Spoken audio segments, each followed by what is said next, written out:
Hi, good afternoon.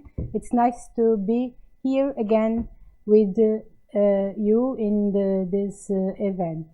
My topic now, our topic now will be applying for a job, especially in what relates to the CV and interview, which are two important points in any recruitment process. Not the,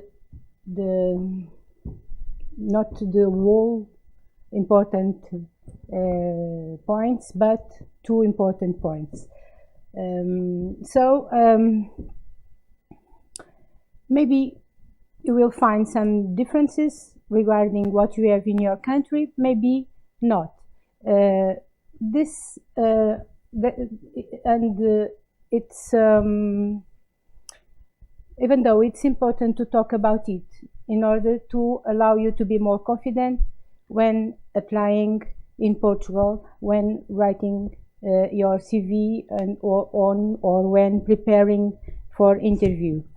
So first, I'd like to share with you some information about CV models, mostly used in Portugal. Oh, it's going so quickly. I'm sorry. So CV models used in Portugal. Sorry, you have to stop it. So I can't do it. There are different CV models, one of which is the reverse chronological order CV. Maybe it's the more traditional one and the most widely used yet in Portugal. Information is organized from the most recent experience to the oldest. So you have to be careful. If you have long periods of unemployment, it might be a good idea to choose another model.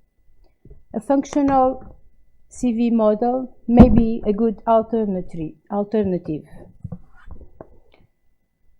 In this case, professional experience is organized by similar roles or activities. It's used when you have quite different experiences or when there has been periods of inactivity quite difficult to explain. But there are other models. Europa CV is another one, still accepted by many companies in Portugal. There is a platform that helps you to do it and present your skills and qualifications effectively and clearly. You can go to that platform and do it there, do your CV there. But there are other models. Infographic CV, it's much more innovative and increasingly used in Portugal. It's particularly useful if you have reduced or no particular experience, but it might be used also when there is much experience. It usually stays in one page, is simple, concise, well organized, and visually attractive and informative. And also the creative curriculum, widely used by more artistic areas. Sometimes it is complemented by a portfolio.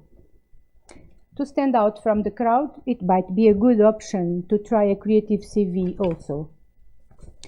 And the question is, well, but which CV model is the best? There is no single answer. It depends on the kind of job, the company, on your experience, on the occupation area you are applying for. But there are some important points. It has to be updated, truthful, well organized and easy to understand, written preferably in Portuguese or in English, short, 1-2 pages maximum, concise and relevant. And what about a photo?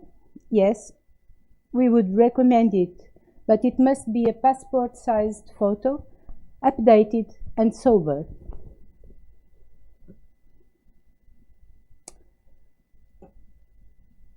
A few more tips which we think might be helpful to you.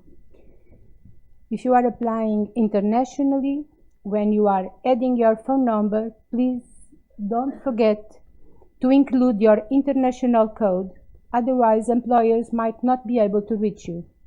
Also, if you have one, add your Skype account ID. Many interviews are nowadays performed by Skype on a first instance. You should as well add your LinkedIn profile. Use keywords that show you match the position requirements. When describing your previous professional experiences, try to include links to their websites of your previous employers. The same with your educational background. It would help to include links to their web pages where to find info about courses contents. And try to use a language easily understandable by employers or recruiters according to what is required.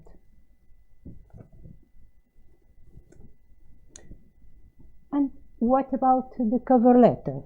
Well, if application is sent by email, motivation should be included in the text of the email, and there is no need to attach a cover letter unless it is specifically requested.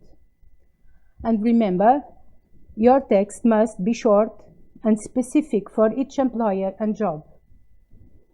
It must show the relationship between your experience, qualifications, expectations, and professional profile required by the employer.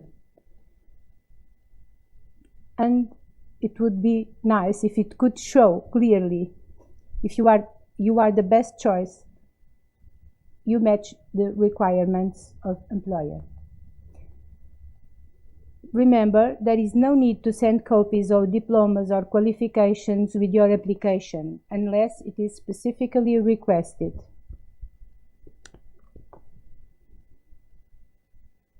And interview.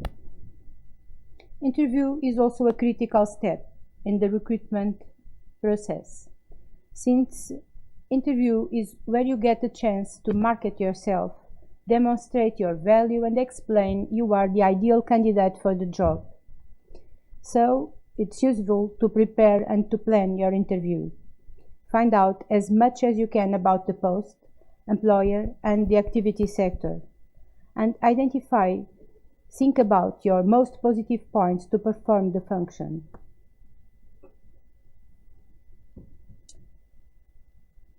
Companies here in Portugal keep an eye, perhaps in others also, in other countries also, but companies here keep an eye in the attitude, in non-verbal communication, professional experience, vocational training, and what you know about the post and the company.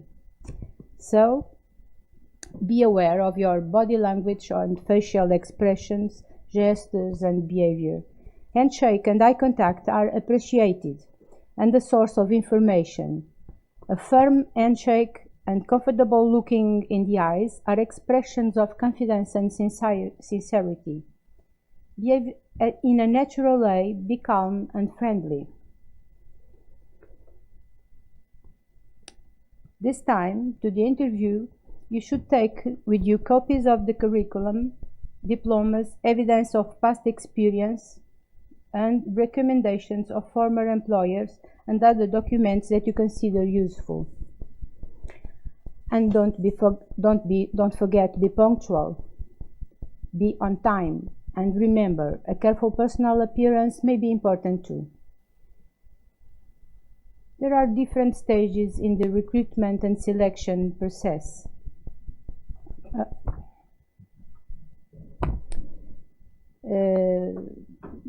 There are the first part, the CVs and the review of CVs.